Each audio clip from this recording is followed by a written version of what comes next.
সেদিন ডিনারে ভাত রুটি কোনোটাই খেতে ইচ্ছা করছিল না, তাই বর হুকুম করলেন যে চাইনিজ খাবে। তাই বাড়িতে যা অ্যাভেলেবেল ছিল তাই দিয়ে বানিয়ে ফেললাম চাইনিজ ভেজ হাক্কা নুডলস।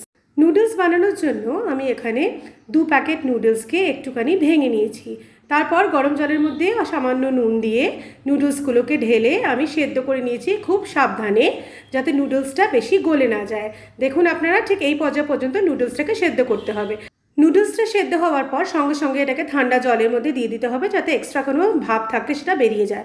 তারপর একটা থালের উপর ছড়িয়ে সামান্য সাদা তেল মাখিয়ে কিছুক্ষণ রেখে দিতে হবে।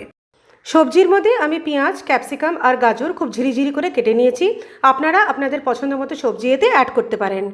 ফ্লেভারের জন্য আমি এখানে নিয়েছি 1 চা চামচ ওয়েস্টার সস, 1 চা চামচ ভিনেগার, কিছুটা গোলমরিচের গুঁড়ো, 2 চা চামচ মতো ডার্ক এবং লাইট সয়া সস, 1/2 চা চামচ মতো চিকেন পাউডার, 1/2 চা চামচ মতো আজিনামোটো। এই দুটোই অপশনাল, আপনারা চাইলে আজিনামোটো আর চিকেন পাউডার স্কিপ করতে পারেন।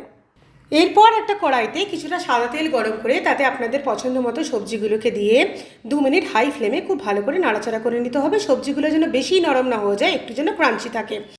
তারপরেতে সেদ্ধ করা নুডলস অ্যাড করে একে একে অয়েস্টার সস, ভিনেগার, ডার্ক এবং light soya sauce, chicken powder, Ajinomoto, গোলমরিচের গুঁড়ো এবং স্বাদ মতো নুন দিয়ে খুব ভালো করে মিক্স করলে রেডি আপনাদের চাইনিজ ভেজ হাক্কা নুডলস।